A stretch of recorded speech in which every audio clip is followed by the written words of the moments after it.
And very good afternoon. Welcome to the show. I'm glad to say I've got Carl Cox on the line. How are you, Carl? I'm very well, Tim. How are you doing? Yeah, good, mate. Good to catch up. It's been a while. Yeah, it certainly has. I mean, we could be basically on your show for the next 2 hours just talking about stuff that you haven't heard about for the last 2 years. But, you know, we keep it short and brief and fun, of course. I'm sure you're busy. Well, we had hoped to get you in, but obviously you are busy because this weekend is a big weekend coming up for you with the launch of Pure. Tell us, before we get on to actually Pure, for those who don't know, you're a long-time Melbourne resident now. How long have you been calling Melbourne home in that sort of loose term of a way? Yeah, of course. I mean, I've been here now 11 years, can you believe? Yeah, 11 years. From the first time that I decided to basically lay my hat down here in 2004, and I kind of looked round already, and here we are in 2016, and you just set that up, and it's gone quickly. They do say, you know, time flies when you're having fun, I suppose. Well, you're very serious about the move because you've got a house here, you've got all your cars here. Tell us about the cars. Why have you got to think for cars? Yeah, you know what? I've always been interested in cars and speed and drag racing as a whole, from your classic cars, because that's the kind of era that I grew up in. But I'm here in the peninsula, and a whole bunch of my friends and that are really interested in classic cars, and I just started to collect them while I was here. So I've ended up with like 3 Mustangs. I have a Plymouth Roadrunner. I have a GTO Pontiac 1965. I have quite a lot of half-decent looking cars. I've got a nice 56 Chevy Nomad, very rare car. I've just picked up a nice 32 Highboy, and it's a very old-looking retro kind of hot rod, and I have one of those as well with a big V8 supercharged blower on it as well, and it's red and shouty. It's fantastic. Do you think it will ever stop? Well, the thing is, I go to a lot of cruise nights and stuff like that, and when it comes to the drag, so I basically been involved in a thing called APSA racing here in Australia, and I've been basically testing and tuning my Mark 1 Capri V8 with a big massive single turbo on it. So the quickest I've gone in that car so far is 8 seconds at 187 mile an hour, quarter mile. Oh my God. I'm in it to win it. You can go up on YouTube and see those runs that I've done on there. It's for real. It's something that I'm actually doing, and I'm actually enjoying while all the time I'm here in Australia. Is that dangerous, Carl? It's very dangerous. I mean, I'm working with the right people to make sure that the cars is mechanically sound, and the way how the car has been built by a company called Profab in Sydney.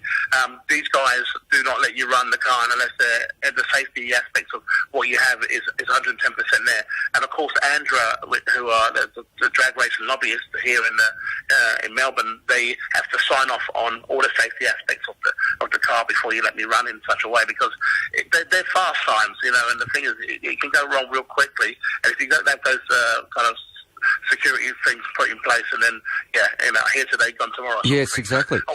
I want to be here today and here tomorrow too. We want you to too. And bikes, you're into the motorbikes. Which is the bigger passion, the motorbikes or the cars? To be honest, the biggest passion has always been about cars. I just love cars from when I was growing up all the time. I just love being in them, like looking at them. I'm interested in them all the time. The bikes are something of which I always loved to ride them and to just enjoy them for what they are. But also, a lot of motorcycles have racing pedigree and heritage. So I know that I would never be that type of person to ride them in such a way. But I love other people riding them in that way, in the sense of racing. So I do have my bikes under the banner of Carl Cox Motorsport, who and the riders basically ride the bikes, the classic bikes I have, Suzuki's, at the Island Classic in Phillip Island. So we for the last 2 years we've been racing the bikes there, and also have a sidecar team from New Zealand. Under the Carl Cox Motorsport. Last year we went into the Isle of Man TT with the sidecar boys, and we came 11th out of 70 sidecars. Wow. So we're going back in again this year, and to hopefully get into that top 10. So I've got the bug, man. I've got the bug. You have indeed. I know you do some sort of country touring on the bike too with friends, don't you? Yeah, we basically do hit Tasmania every year, which is just awesome. You know, you can really really get around that island quite quickly, yes. but safely, of course. But it's just fantastic going around to Tasmania. Tasmania, and also we get an opportunity to go across the pond to New Zealand and basically hit the north and south line on the bikes. And we also, every year in Europe, I'll get the opportunity to ride from London to Ibiza and back. Oh, what? And that's part of the, while you're doing the season there sort of thing, or separate from that? That's right, yeah. So what we do at the last, my last closing party, where on that week, we always get on the bikes, we ride from London all the way through France, all the way through Spain, and by the time we get to Ibiza, it's like Monday, and then we get everyone prepared for the Tuesday night closing party. Wow. And then we stayed in Ibiza for the 3 days to recover, yeah. Get back on the bike, and then we basically do the journey all the way back to the UK. It takes about 2 weeks to do it. But if you're into motorcycles, you're into dance music, you're into the concept of meeting new people and finding new roads and this kind of stuff, and then this is the perfect journey for you. This goes under the banner of Destination Ibiza, which is now running that for the last 8 years. Fantastic. It works really well. And I take it, though, eventually you get off the bike and catch a plane back. I definitely don't. You see, everyone thinks that I do that. You see, I do the one-way business. No. I ride all the way there and I ride it all the way back. All right. Tell me, I was quickly researching, just to put something up on the website, and the number of photos there are on the website of you, and then I just thought to myself, I've read or heard something that you are one of the most recognised DJ names in the world. Is that the case, or have you heard that also? Yeah, I mean, to be honest, I always think to myself, look, nobody really knows who I am, hardly anywhere, And I'll go down to I don't know. I'll just go down to the Yarra River or something like that, and think there's no one down there that doesn't know who I am. And then someone recognises me, hey Carl, and then the phone goes, can I get a picture? And then that goes up to social media, and then the next thing, everyone knows I'm in the area. Yeah. It's completely mad. Anywhere else, I'm on a train, anywhere around the country, around the world. A chip shop, if I'm waiting for a taxi. I got a taxi the other day. Right, I got a taxi the other day. It was in Heathrow Airport. We could have got in anyone's taxi, right? So we jumped to this guy's taxi, and we get in the back there, and the taxi driver was like, "Hello, mate, how's it going? Where you going?" And we said, "Oh, we're going to go to Australia." "Oh, you live in Brighton." "Yeah, I live in Brighton." Hang on, you Carl Cox? How do you get those two things and then get to know who I am? And then he goes on to say, I've got old tapes of yours, and I know a few mates of mine on a few parties I went to. I mean, amazing. This is unbelievable. But recognised it says something, really, doesn't it? Because, I mean, it's one thing to be top of the DJ magazine list every year or whatever, and that's easily done by, PR companies and so forth, but to be the most recognised DJ or DJ name, or one of, is a pretty amazing thing. Well, to be able to still be relevant in this kind of industry for so many years and still go through all the different kind of moments in fashion of the music, and I've not just been there all the way through everything, and even more so now than ever before. It's just been unbelievable. And I would have to say, I suppose, at the end of the day, where the internet has played a big part of all of our life, if you want to find out who I am, you just take a picture of me and then you just send yourself to Google and boom, there you are. There you are. It's true enough. I can vouch for you. Now, Carl, I know you started out in Brighton in the UK as a mobile DJ and doing parties and stuff, and then obviously went on from there to become a club DJ. At what point did you make that differentiation between being a club DJ and techno music and the techno sound, and form that identity that you are now sort of known for? I think around about 1985, 86, where I'll be at least 8 or 9 years before that, I was doing school discos, birthday parties, bar mitzvahs, you name it, I was doing anything I could. Yeah. But I was always into my dance music. I was always into funk, soul, jazz, and disco music. Sure, but I'm talking about actually techno, though. When was that? Do you remember that point, or that, you realised the machines, the sound that is techno, that people who know what techno is? That was definitely 87, 88. Yeah. The first techno record I bought was a track called Time for Jack by Chip E.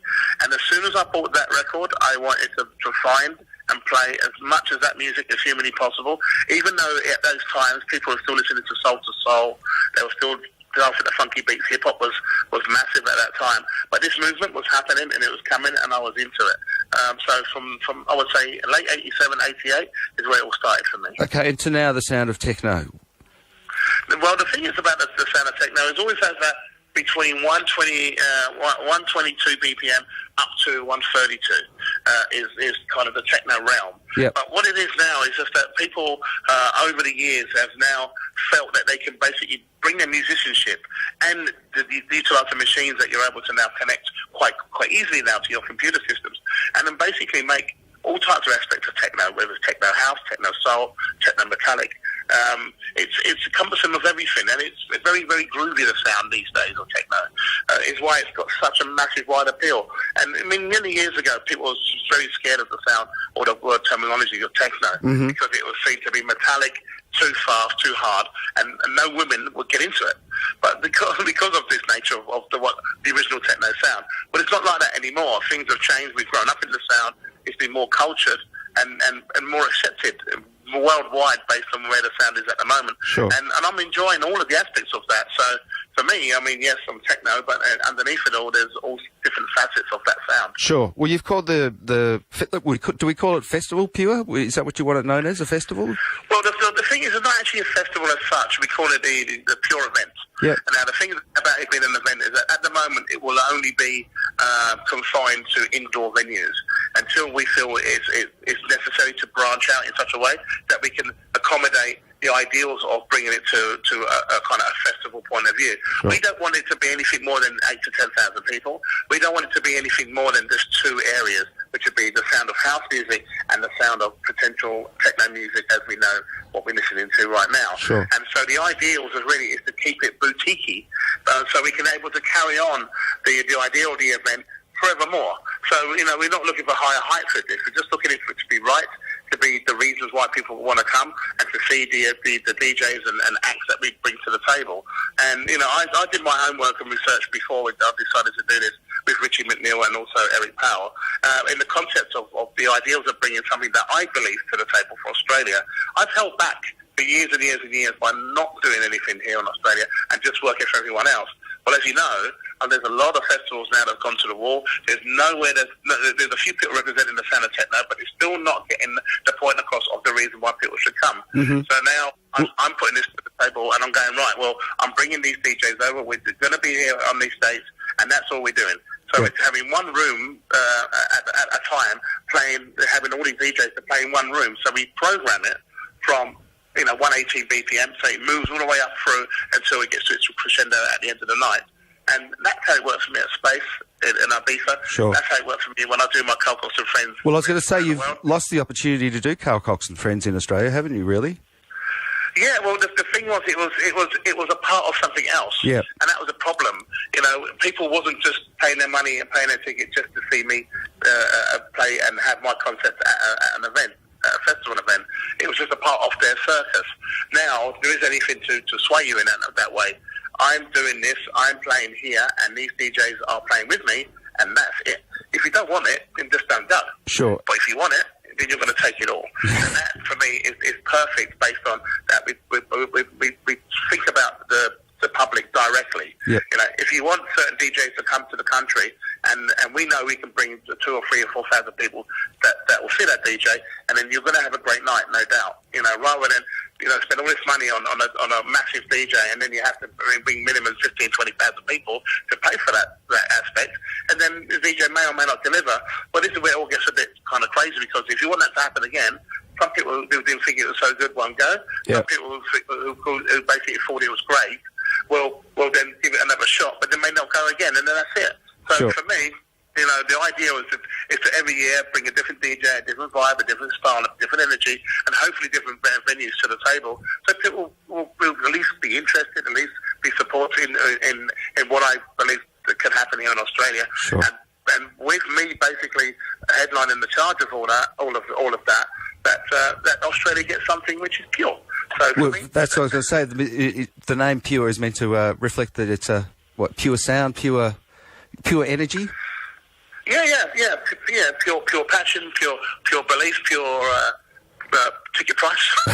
And tell us, Carl, who have you got on the bill? And I believe the set times have just been released too.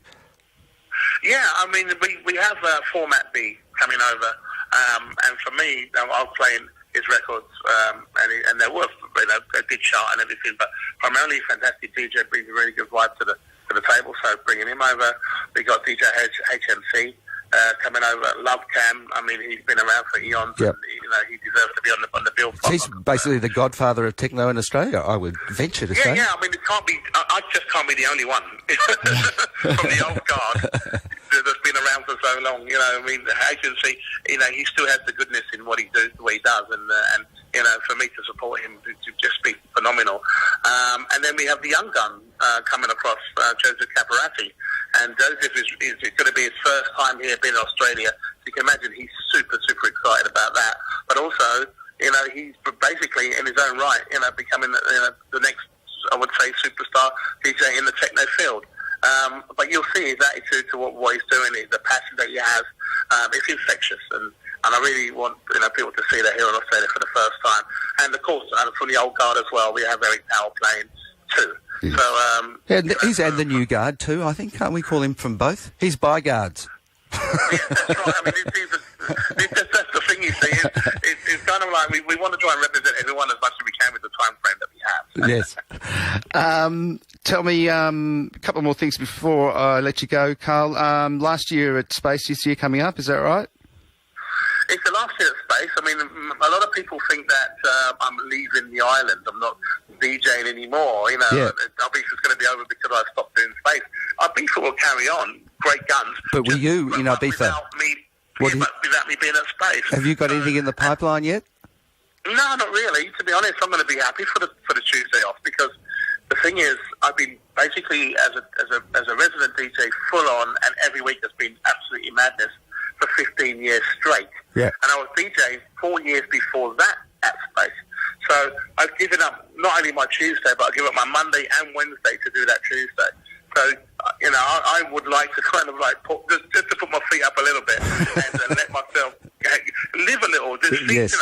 meet people, do something else. It's going to be a great time for me, because I know that every night that we're going to be doing once we open the doors in June, it's going to be like the closing party every single night, and also very emotional, because a lot of people, they will know now that this is it. It's the last time you'll see me and anyone else that I choose to book at Space. It's it. That is done. There is no more next year. Yeah. So people are going to they want the memories of that. They're going to want to leave a legacy of their experiences and their time that they had at Space. And me too, Sure. I mean, I've got plenty of video, plenty of pictures, plenty of music that's been played, recorded, plenty of live shows that's been downloaded. It's been unbelievable, the time that we've had there. And I don't think there's many other places that I can say that I've had the best time at, that's been going for so long. Yeah. I mean, Space as a whole has been going for 27 years anyway. Yeah. So... Well, you're almost the resident DJ. Really, you can think of you like that. Carl, now, just looking towards the future, and you say you probably play in Ibiza again and so forth, but in the future, what do you see? Can you see yourself, would you ever do a Vegas sort of residency? You could end up like Elton John or Liberace in your 70s and playing Vegas. You know what? I can tell you now that it's never going to happen. I'll leave it to like Tiesto and David Guetta and all that to do Vegas. They can have it. The thing is that my ideal really is to basically, I'm going to be living in Australia full time in the next couple of years. My whole life will be basically living here and enjoying Australian life as I have done over the last 11 years being here. And my life will basically be from here to everywhere else around the world. I'm looking forward to basically doing what I love to do, not what I have to do. And for me, that would be the best way for me to carry on doing what I'm doing in such a way. If I get to play after I play Coachella, I'll get on the flight, go over there, play Coachella, come straight back to Melbourne. And sure. For me, that's my ideal of what I would like to kind of enjoy as I go through. I'm actually building a new recording studio here in Melbourne. Yep. I'm actually going to be... on the peninsula or in Melbourne? Yep, in the peninsula. Yep. I'm going to be looking to keep carrying on the record label Intech, still finding new artists and new music to sign so we can get them out there. The record label will still continue to be doing what it's doing in the sense of where it's at right now. I'll still be doing certain of Carl Cox events worldwide. Yep. But I won't be kind of working week in, week out like I have been for many years. Oh, Carl, I don't think you deserve a break. Come on, you're getting lazy. And of course, my radio show still continues. Yeah, well, you know, we've had your show running here on KISS for 10 years, more than 10 years. That's right. Monday afternoons, 4 p.m. It's been unbelievable, and I thank the listeners for tuning into the show and to support what we've been doing, and we work really hard to make sure that you get the best shows possible. Well, yeah, we do. Thank you, Carl. Just before I go, I thought I'd play a track. One of your recent remixes you've done with Panpot for their track Riot. I'm going to finish with that, but are you doing much remixing and producing? Are you fitting that in as well? Yeah, well, the thing was with Panpot and Riot, and also with who I actually worked with that track with, is Brooke Powell. Now, is the son of Eric Powell. Yes. So you can imagine I got my arm twisted to get his son to work on that remix. But actually, it works really well, and I know that Brooke has been working really hard to learn about Ableton Live and Pro Tools and Logic, and he's a bit of a gun on that. So I've actually worked on that remix with him. I've just done a remix for D-Shake, actually, from many years ago, a track called Yah. And Steve Mulder basically assigned it to his record label, Orange. So he got me to do remix duties on that. So that's going to be coming out very, very soon. And also, all the works that we've been talking about for the last 2 years with Nile Rodgers, now will come out this year through Bush and Boo Records, and remixes as well coming out of the tracks that we've done with Nile. I didn't know you'd done some work. You would sort of spend some time with Nile, but and what are they? Can you sort of quickly talk about them? Are they of a house techno vein, or what are they? Yeah. Well, the track, my idea really was for me and Nile to come together. We actually had Nile Rodgers come down to the peninsula to a friend of mine, Steve Ward's recording studio, and we had him there for 2 days. So we just had him. Was he bound and gagged, or was he of his own free will that he was there? He wasn't there on his free will, no. We had him for a couple of days. We just met him in Kentucky for 2 days. He was happy. We managed to get some guitar work out of him, and then we sent him home, Yes. But it was awesome to have him down here. It was amazing. He's an amazing person, super talented, as you can imagine. But just, he's in it because he just loves music. Yes. And we managed to record 2-day session with him on guitar sessions. Yep. And we managed to pull off quite a few things out of those sessions. Great. And we got vocals, vocal house tracks with Barbara Tucker on vocals and Angie Stone. We managed to get some really good remixes done by Drum Complex and Noel Salmick and there's a couple of others. So what's the ETA on them? So we're looking to get them out just before the summer. So I think the second week in June, I think you're going to start seeing all of those tracks come out. And my techno track I've done with him called Beat the Track. And Beat the Track features a lot of his guitar work over techno music. Excellent. So he's never done it before. So we're really looking forward to you guys. Yeah, that sounds really exciting. All right, Carl, thanks for the chat. Hey, good luck with, obviously, Pure. It's this weekend, happening at Shed 14 down there at Docklands. I heard it's nearly sold. Tickets are still available, I believe, Yeah, the tickets are, we could almost call it a sold-out event right now, but we are still holding back a few tickets, so we know there's a few latecomers are going to want to obtain. So, if you still want to come down and you still want to try and get yourself in, there's still a couple of tickets there, but be honest, they're going to go before we put down the phone. And it will be purely beautiful. Absolutely. Thanks so much, Carl. I'm going to play Panpot Right and your mix of it. And thanks so much for the chat. Beautiful. Absolutely fantastic to speak to you. KISS listeners, keep listening, of course. And if you're going to come down to Pure this weekend, get down there early because you want to savour every single piece of this moment. Thanks, Carl. Thanks, mate.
You spend more time trying to get your computer to work. I think we've had enough of that now, don't you? If you spend too much time in your M drive, your L drive, or cleaning out your C drive, get a Mac. Techno stock all your favourite Apple products at way below other retailers' prices. Hit up